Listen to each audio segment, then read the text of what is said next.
ముఖ్యంగా గౌరవ సభ్యులు గౌరవ ముఖ్యమంత్రి గారు ప్రధానంగా కొన్ని ఎల్లో మీడియాలో వస్తున్నటువంటి కథనాలపైన రాష్ట్రానికి సంబంధించినటువంటి ఆర్థిక వ్యవస్థ పైన వారు చేస్తున్నటువంటి దుష్ప్రచారం మీద వాస్తవాలన్నింటినీ కూడా చెప్పేటువంటి కార్యక్రమాన్ని చేశారు. దాంతోపాటు పరిశ్రమలు పెట్టుబడులు వస్తున్నటువంటి ఈ అంశాన్ని గురించి మళ్ళీ సోమవారం దాన్ని కొనసాగించి వారు మాట్లాడతానని కూడా వారు ప్రకటించి వెళ్ళడం జరిగింది.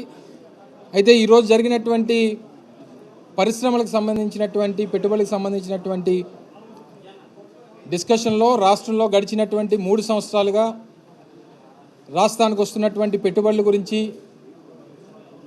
జరుగుతున్నటువంటి పారిశ్రామిక అభివృద్ధి గురించి గౌరవ సభ్యులు నేను కూడా మాట్లాడడం జరిగింది. ఈరోజు ఈజ్ ఆఫ్ డూయింగ్ బిజినెస్లో మొదటి స్థానంలో ఉన్నటువంటి ఆంధ్రప్రదేశ్ ఏ ప్రాతిపదికన కేంద్ర ప్రభుత్వం చేసినటువంటి సర్వే పూర్తిగా 100% పర్సెప్షన్ సర్వే మీద జరిగినటువంటి ఈ ర్యాంకింగ్స్లో దాదాపు 301 అంశాలని పరిగణలో తీసుకొని రాష్ట్రంలో ఉన్నటువంటి పారిశ్రమలు, వాటి నడుపుతున్నటువంటి పారిశ్రామికవేత్తలు లేదా ఎంఎస్ఎంఈలో నడుపుతున్నటువంటి సూక్ష్మ పరిశ్రమలకు సంబంధించినటువంటి వ్యక్తులు కానీ వారందరి తాలూకా ఫీడ్బ్యాక్ మేరకు ఇచ్చినటువంటి ర్యాంకింగ్స్లో మొదటి స్థానంలో వచ్చినటువంటి సందర్భాన్ని కానీ లేదా గడిచినటువంటి 3 సంవత్సరాలుగా వస్తున్నటువంటి పెట్టుబడుల గురించి కానీ వీటన్నిటి కూడా చర్చ జరపడం, రాష్ట్రానికి సంబంధించినటువంటి రానున్నటువంటి కాలంలో జరగబోయేటువంటి పారిశ్రామిక అభివృద్ధి గురించి కూడా రాష్ట్ర ప్రజలకి చెప్పేటువంటి కార్యక్రమాన్ని చేశాం. మీ అందరికీ తెలుసు, ప్రతిపక్ష నాయకులు రాష్ట్రానికి ఒక శాసనసభ ఉందని కానీ దాంట్లో మనం సభ్యులుగా ఉన్నామని కానీ దానికి రావాలని కానీ వీటి చర్చల్లో పాల్గొనాలని కానీ వారికి ఎలాగా ఆ చిత్తశుద్ధి కానీ రాజ్యాంగం మీద గౌరవం కానీ ఉన్నటువంటి సందర్భాలు లేవు.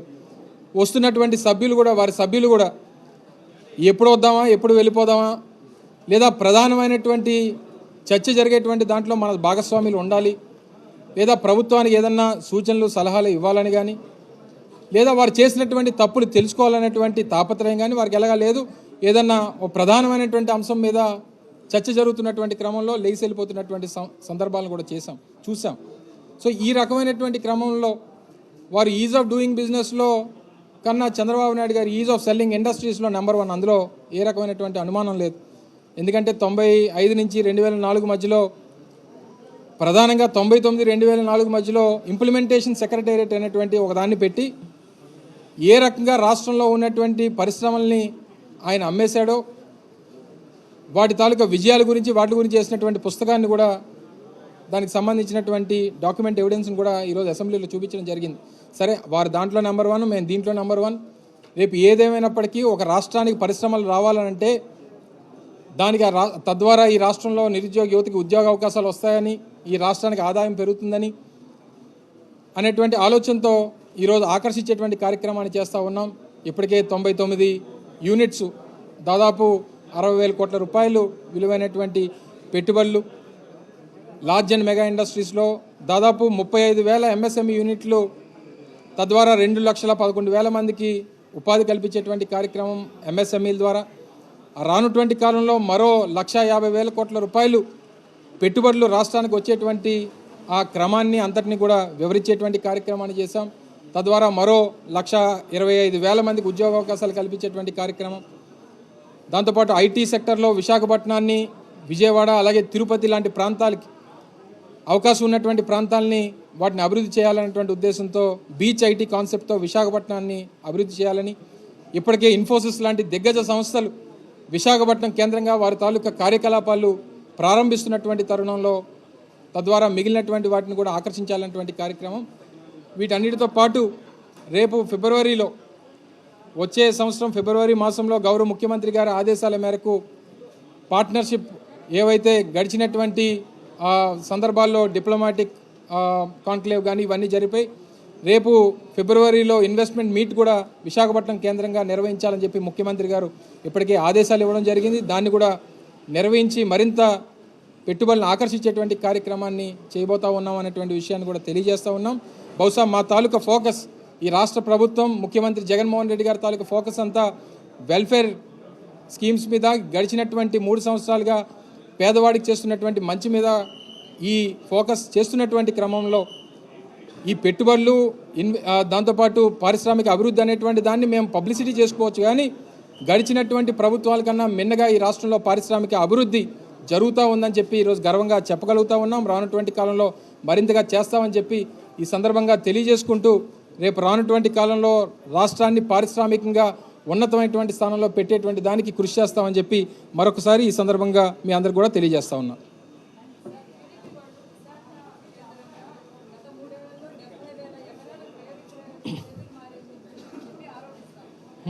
డెబ్బై వేల రొటీన్గా జరుగుతూ ఉంటాయి. విశాఖపట్నం అనేటువంటి నగరం, విశాఖపట్నం అనేటువంటి జిల్లా కానీ నగరం కానీ ఈరోజు రాష్ట్రంలో ఉన్నటువంటి 26 జిల్లాల్లో ప్రధానమైనటువంటి నగరం. నిన్న ముఖ్యమంత్రి గారు కూడా చెప్పడం జరిగింది, ప్రధానమైనటువంటి నగరం ఈరోజు రాష్ట్రంలో ఏదన్నా ఉందంటే అది విశాఖపట్నం. గడిచినటువంటి 10-15 రోజుల క్రితం కూడా ఒక సర్వే వచ్చింది, టాప్ 10 సిటీస్ దేశంలో ఏమన్నా ఉన్నాయని చెప్పి లిస్ట్ వచ్చినప్పుడు అందులో విశాఖపట్నం కూడా ఒకటి. అటువంటి ప్రధానమైనటువంటి మహానగరంలో ట్రాన్సాక్షన్స్ జరిగితే తప్పే ఉంది. అందులో అదేదో భూతంగా ఎవరు కొనుక్కొని చూసుకోమనండి. ఈరోజు ఏమి మా ట్రాన్సాక్షన్స్ ఏమి జగన్మోహన్ రెడ్డి గారు వచ్చి లేకపోతే 3 రాజధానులు అని చెప్పి ప్రకటన చేసిన తర్వాత దానికి ముందు జరిగినటువంటి ట్రాన్సాక్షన్స్ కాదే. విశాఖపట్నం లాంటి ఒక మెట్రోపాలిటన్ సిటీస్లో ఈరోజు హైదరాబాద్లో ఎంత జరుగుతుందో చూడండి, చెన్నైలో ఎంత జరుగుతూ ఉంది చూడండి, మిగిలినటువంటి Tier 2 సిటీస్లో ఏం జరుగుతుందో అనేటువంటిది ఒకసారి కంపేర్ చేసి చూడండి.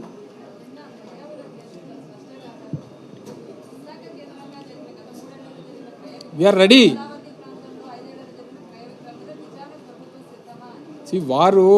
మేము నిన్న అసెంబ్లీ సాక్షిగా వారు చేసినటువంటి కార్యకలాపాలన్నీ చెప్పాం, దానికి సంబంధించినటువంటి ప్రూఫ్స్తో సహా చూపించాం. వారు ఒక నిజ నిర్ధారణ కమిటీ అని చెప్పి ఆ పార్టీకి సంబంధించినటువంటి కొంతమంది పెద్దలు కలిసి విశాఖపట్నంలో టూర్ చేసినటువంటి సందర్భాలు కూడా చూసాం గడిచినటువంటి సంవత్సరంన్నర క్రితం.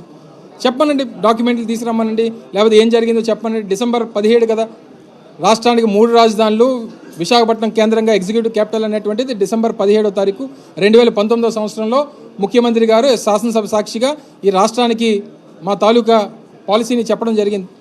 దానికి ముందు ఏం జరిగిందో, లేకపోతే మాలాంటి వాళ్ళు ఎవరైనా కొన్నామో, లేకపోతే ఇంకొకటో మా పార్టీలో, లేకపోతే ఇంకొకటి కొన్ని చూపించమనండి ప్రూఫ్స్ ఏమన్నాను.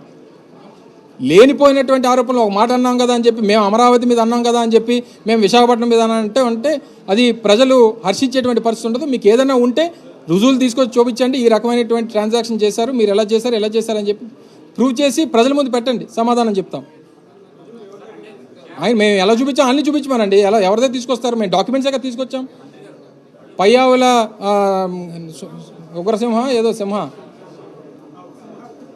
ఏదో వాళ్ళ అబ్బాయి పయ్యావుల కవిత, ఇంకొక ఎవరో కావ్య ఏదో పేరు చెప్పాను. ఇవన్నీ వాళ్ళ పేర్లు కదండి. ఆయన ఒప్పుకున్నాడు కదా, మా కొడుకు కూతురు అని చెప్పి ఒప్పుకున్నాడు కదా.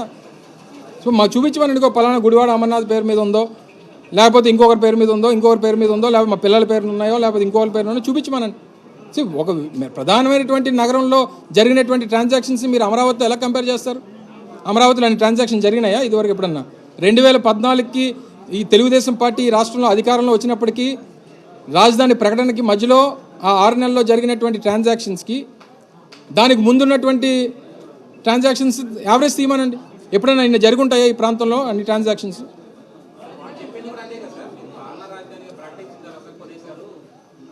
ఎవరైనా కొనుక్కోవచ్చు, రాజధానిగా ప్రకటించిన తర్వాత కొనుక్కోకూడదండి. ఏమైనా ఇది పెట్టాలా, నోటిఫై చేసి పెట్టాలా?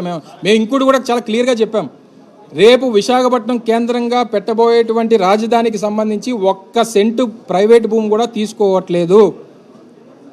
ఎందుకంటే ఏం కావాలి, మేము ఉన్నటువంటి ప్రభుత్వ భూమిని మాత్రమే వాడుతాం అన్నటువంటి మాట అసెంబ్లీ సాక్షిగా చెప్పాం.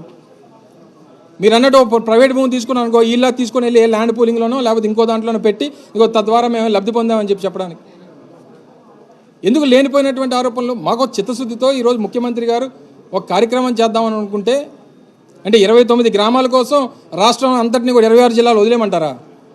ఇంకే ప్రాంతం అభివృద్ధి చెందకూడదా? నాడు నేడు కింద స్కూల్స్ డెవలప్ అవ్వకూడదు, హాస్పిటల్స్ డెవలప్ అవ్వకూడదు, ఇన్ఫ్రాస్ట్రక్చర్ డెవలప్ అవ్వకూడదు, నలుగురికి వెల్ఫేర్ స్కీమ్స్ అందించకూడదు, ఏది చేయకూడదు. 29 గ్రామాలకు మాత్రం 1,00,000 కోట్లు తీసుకొని వచ్చి రోడ్లకి డ్రైన్లకి ఖర్చు పెట్టమంటే ఈ ప్రభుత్వం సిద్ధంగా లేదు. దాని మీద తీసుకొని ఒక రాజకీయపరమైనటువంటి అంశంగా తీసుకొని వచ్చి మా మీద ఎక్కించి ఆ ప్రాంతంలో విద్వేషాలు రెచ్చగొట్టేటువంటి ప్రయత్నం ఇప్పటికే మొదలుపెట్టారు. రేపు ఏది జరిగినా సరే దానికి చంద్రబాబు నాయుడు గారే కారణం అనేటువంటి విషయాన్ని కూడా గమనించాలి.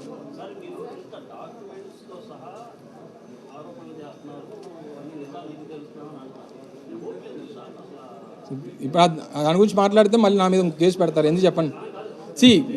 కొన్ని వ్యవస్థలు ఉన్నాయి, ప్రజాస్వామ్యంలో అనేక వ్యవస్థలు ఉన్నాయి, వారికి అనేక మేనేజ్మెంట్ స్కిల్స్ చంద్రబాబు నాయుడు గారికి ఉన్నాయి. సో ఇప్పుడు మొన్న కూడా సిఐడి 5 అరెస్ట్ చేసింది అమరావతికి ల్యాండ్ స్కామ్కి సంబంధించి. సో ఏదేమైనా సరే నేను కాదనట్లా, ఇందులో సరే కేసు పెట్టారు కదా, కేసు పెట్టారు, అరెస్ట్ చేశారు, లేకపోతే అక్కడ బెయిల్ ఇచ్చి ఉంటారో, లేకపోతే ఇంకోటి ప్రొసీజర్ ప్రకారం జరుగుతాయి. కానీ ప్రైమా ఫేసి అనేటువంటిది అర్థమవుతుంది కదా. సో ఏదైనా సరే మా మీద ఆరోపణలు చేశారు, నిరూపించమనండి. ఈరోజు ప్రతిపక్షానికి ఈ రాజధాని అంశం ఒకటే ఆ రాజకీయానికి కావాల్సినటువంటి అంశంగా దీన్ని తీసుకెళ్తున్నాడు. అందుకని మొన్న కూడా చెప్పా, రేపు 2024 ఎన్నికలకు సంబంధించి మేము చేసినటువంటి సంక్షేమ కార్యక్రమాలు, ఈ ప్రభుత్వం తీసుకున్నటువంటి నిర్ణయాలు, జరిగేటువంటి ఇవన్నీ కూడా రేపు 2024 ఎన్నికల్లో రెఫరెండం కాబోతా ఉన్నాయి. దానికి సిద్ధంగా ఉన్నారు లేదా? మేము రెఫరెండం అన్నామంటే వచ్చి రాజీనామా చేయమనండి, ఆ 20 మంది రాజీనామా చేయమనండి. ఈరోజు చెప్పాడు కదా, ఆ ఉన్నటువంటి సిట్టింగ్లకే సీట్లు ఇస్తానని చెప్పాడు కదా చంద్రబాబు నాయుడు. ఆ సిట్టింగ్లకే సీట్లు ఇస్తామంటే సగం మంది రావడం మానేశారు. ఈరోజు అసెంబ్లీకి సగం మంది రావడం మానేశారు సిట్టింగ్లు సీట్లు ఇస్తామంటే. పోనీ వచ్చినటువంటి వాళ్ళని రాజీనామా చేయమనండి. 12 మందో 13 మంది వచ్చారు.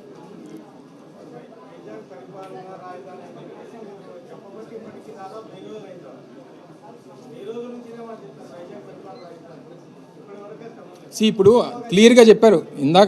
నిన్న ముఖ్యమంత్రి గారు చెప్పినా 2019లో చెప్పినా విశాఖపట్నం తాలూకు అభివృద్ధిని ఆపలేరు ఎవరు. సార్ అనేది ఏంటంటే ముఖ్యమంత్రి గారి తాలూకు ఆలోచన కానీ మా ప్రభుత్వ విధానం కానీ ఇప్పుడు ఇన్ఫ్రాస్ట్రక్చర్కి సంబంధించి ఒక రాజధాని పేరు చెప్పి ఇన్ఫ్రాస్ట్రక్చర్ తీసుకొని వచ్చి వేల లక్షల కోట్ల రూపాయలు ఖర్చు పెట్టాలనేటువంటి ఆలోచన మా ప్రభుత్వానికి లేదు. ఉన్నటువంటి ఇన్ఫ్రాస్ట్రక్చర్ని కొంత బెటర్ చేస్తే చాలు అనేటువంటి దానికి ఉంది. ఈరోజు విశాఖపట్నం ముఖ్యమంత్రి గారికి వచ్చినా ఇప్పటికిప్పుడు ఏం చేయాల్సినటువంటి పనులే, డైరెక్ట్గా వచ్చి అక్కడి నుంచి పరిపాలన చేసేటువంటి దానికి అన్నింటికీ అనువుగా ఉంది విశాఖపట్నం.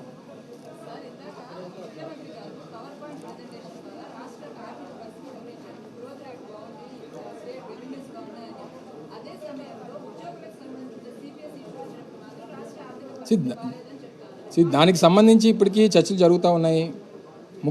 ముఖ్యమంత్రి గారు కొంతమంది పెద్దల్ని, ప్రభుత్వంలో ఉన్నటువంటి పెద్దల్ని లేదా క్యాబినెట్లో ఉన్నటువంటి మంత్రులను అందరినీ తీసుకొని వచ్చారు. వాళ్ళతో అనేక సందర్భాల్లో మాట్లాడిచ్చారు. మళ్ళీ ఇప్పుడు నాతో మాట్లాడిచ్చి ఇప్పుడు నేను కూడా దాని మీద కొంత స్టడీ చేయాల్సినటువంటి అవసరం ఉంది. సో ఏది ఉన్నా సరే మేము అందుకనే 100% హామీలు అమలు చేసామని చెప్పలేదే. ఇప్పుడు కూడా ముఖ్యమంత్రి గారు మాట్లాడుతూ చెప్పారు, మేము 98% హామీలు అమలు చేసామని చెప్పి. అందులో రెండింటిలో అదొక అంశం. సో దానికి కూడా మేము వేఅవుట్ చూస్తూ ఉన్నాం. సో డెఫినెట్గా దానికి ఏ రకంగా చేయగలుగుతామో అనేటువంటి ప్రయత్నం చేస్తామనేటువంటి చెప్తా ఉన్నాం కదా.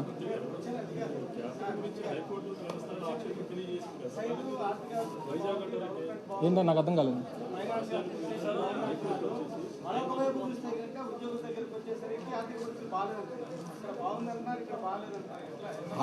బాగోలేదు, ఉన్నటువంటి దానికి వేఅవుట్ ఎలాగన్నటువంటి దానికి చూస్తా ఉన్నాం అని చెప్పడం జరిగింది. సో ఏది ఉన్నా సరే మేము చెప్పింది మేము 100% హామీలు అనేటువంటిది అమలు చేసామని చెప్పాలి. ఆర్థిక పరిస్థితి గడిచినటువంటి దానికి మీరు ఇంకోటి కూడా ఆలోచించాలి. 2014 నుంచి 19 మధ్యలో కోవిడ్ లేదే. వారు చేసేటువంటి ప్రచారం కన్నా బెటర్గా ఉన్నాం మేము. గడిచినటువంటి ప్రభుత్వం ఒకదానికి సమాధానం చెప్పమనండి.